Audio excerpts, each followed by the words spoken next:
حضرت ابو طالب وہ ہستی ہیں کہ جن کی آغوش شفقت میں رسول خدا صلی اللہ علیہ وآلہ وسلم کی رسالت کو ظلم کی آندھیوں سے بچایا گیا ہے۔ اسلام کی دیواروں کو مضبوط بنانے والے اور زمانے کو رسالت پال کر دینے والے سرکار ابو طالب، آئیے آج کی اس ویڈیو میں سرکار ابو طالب کی زندگی کے بارے میں جانتے ہیں۔ حضرت ابو طالب کا اصل نام اپنے جد اعلیٰ کے نام پر عبد المناف اور بعض لوگوں کے نزدیک عمران تھا۔ اکثر مقدمین کے نزدیک ابو طالب ہی کنیت تھی اور ابو طالب ہی نام تھا۔ آپ پیغمبر اکرم صلی اللہ علیہ وآلہ وسلم سے 35 برس عمر میں بڑے تھے۔ حضرت عام الفیل میں پیدا ہوئے اور آپ عام الفیل سے 35 سال قبل مکہ معظمہ میں متولد ہوئے۔ آپ کی والدہ فاطمہ بنت عمرو بن عائض مخزومی ہیں۔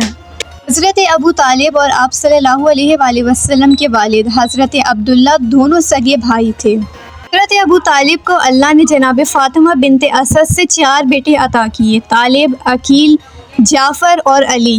اس کے علاوہ تاریخ میں دوسری زوجہ سے 3 بیٹیوں کا ذکر بھی کیا جاتا ہے کہ جن کے نام اسما، جمامہ اور ام ہانی تھا۔ مکہ میں کچھ عرصے تک سرکار ابو طالب نے خدمتیں کی ہیں۔ اس علمی، ادبی اور فکری کمال کے ساتھ وجیح صورت، کشادہ قامت، بھاری بھرکم، پرعزم و پروقار اور باروق شخصیت کے مالک تھے۔ زبان سے فصاحت و بلاغت اور علم و حکمت کے سرچشمے ابلتے تھے۔ حضرت ہاشم کے بعد حاجیوں کو کھانا دینے کی خدمت ابو طالب سے متعلق ہوئی اور ابو مطلب کی وفات کے بعد ظہور اسلام تک ہر سال یہ خدمت ابو طالب ہی انجام دیتے رہے۔ دنیا کے حصول منصب کے لیے دولت ایک بہت بڑا ذریعہ ہے، مگر آپ کی قیادت و سربراہی اور منصبی سربلندی دولت کی رہن منت نہ تھی۔ حضرت علی علیہ السلام فرماتے ہیں کہ میرے والد نادار ہوتے ہوئے سردار قرار پائے، حالانکہ ان سے پہلے کوئی سردار نہ ہوا۔ اپنے معاشرے میں نظام ایسا لانا چاہتے تھے کہ جس کی حساس عدل و انصاف پر استوار ہو، نہ کہ کسی کے حق تلفی ہو اور نہ ہی کسی کی بے جا زیادتی۔ رسول اکرم صلی اللہ علیہ وآلہ وسلم نے انہی کے دامن میں پرورش پائی اور انہی کے زیر سایہ زندگی کا بیشتر حصہ بسر کیا۔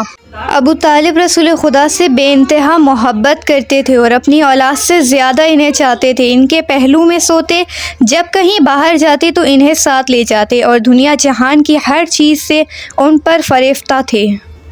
ابو طالب یقین رکھتے تھے کہ یتیم عبداللہ مستقبل کے نبی ہیں، اس لیے ان کی خدمت، تربیت اور دیکھ بھال میں مادی مسرت سے کئی زیادہ روحانی کیفیت و سرور محسوس کرتے۔ پروانہ اروار ان کے گرد و پیش رہتے، شب و روز انہیں نظروں میں رکھتے اور ان کی فلاح و بہبود میں کوشاں رہتے۔ حضرت بچپن کے حدود سے نکل کر جوان ہو چکے، اب ابو طالب کو تربیت کے ضمن میں ان کے روزگار معیشت کی فکر ہوئی۔ جب حضرت کی حیات 40 سال کی ہوئی تو قدرت نے جس مقصد کے لیے انہیں خلق کیا تھا، اسی مقصد کی تکمیل کے لیے مامور فرمایا اور ہدایت عالم کا بارگاہ ان کے کاندھوں پر رکھا۔ آپ کفر و شرک کی ظلمتوں میں ہدایت کے چراغ جلانے اور اسلام کا پیغام گھر گھر پہنچانے کے لیے اٹھ کھڑے ہوئے۔ حضرت کو در پردہ تبلیغ کرتے ہوئے 3 برس گزر گئے۔ جب 4تھا سال شروع ہوا تو اعلانیہ تبلیغ اسلام کا حکم دیا۔ آپ نے ابو طالب کے مقام پر ایک دعوت کا اہتمام کیا جسے دعوت ذوالعشیرہ کہا جاتا ہے، اور اپنے عزیز و اقارب کو جمع کر کے انہیں خدا کا پیغام سنایا کہ وہ بتوں کی پوجا کو چھوڑ کر خدا کی عبادت کریں۔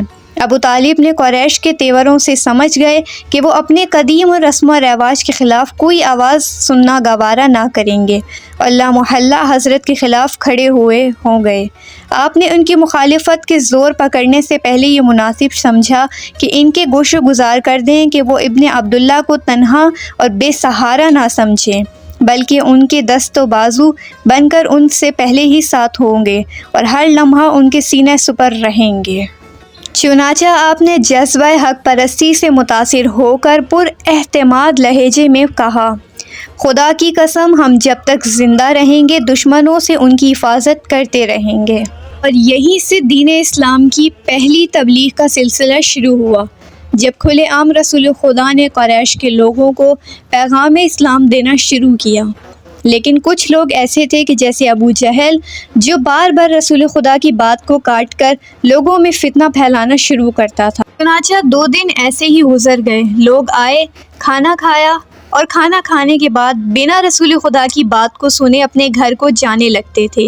لیکن جب تیسرا روز آیا اور ابو جہل پھر سے کھڑے ہو کر اس محفل کو خراب کرنے کی کوشش کرنے لگا تو سرکار ابو طالب نے اسے پکڑ کر زور سے نیچے بٹھا دیا کہ اب تمہاری آواز نہ آئے۔ پھر رسالت مآب سے فرمایا کہ اے میرے بھتیجے، خدا کے دین کی تبلیغ کریں۔ تب رسول خدا نے رسالت کا پہلا پیغام لوگوں تک پہنچایا اور پھر کہا کہ تم میں سے ہے کوئی جو میرا اسلام پر میرا ساتھ دے تو سوائے ذات علی ابن ابی طالب کے رسول خدا کے ساتھ دینے والا کوئی بھی نہ تھا کہ جس نے رسول خدا کی بات کو مان کر حامی بھری ہو۔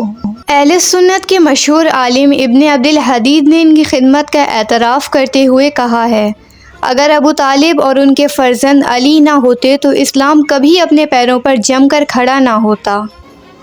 ان میں سے ایک نے مکہ میں حمایت و پشت پناہی کی اور دوسرے نے مدینہ میں اپنی جان کو خطروں میں ڈالا۔ رسالت مآب کو بچپن ہی سے سرکار ابو طالب نے ہمیشہ خطروں سے بچایا ہے۔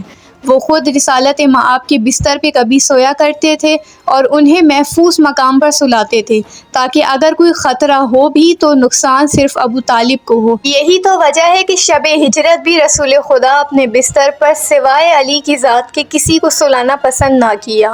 جب رسالت مآب اللہ سے ملاقات کے لیے آسمانوں کی طرف گئے تو اس وقت سوائے علی ابن ابی طالب کے کوئی اس قابل نہ تھا کہ جسے اپنے بستر پر سلا کر جاتے، اور دشمنوں کو یہی لگتا رہا ساری رات کہ رسالت مآب بستر رسالت پر سو رہے ہیں، جبکہ وہ اس بات سے بے خبر تھے کہ سونے والی شخصیت کا نام علی ابن ابی طالب ہے۔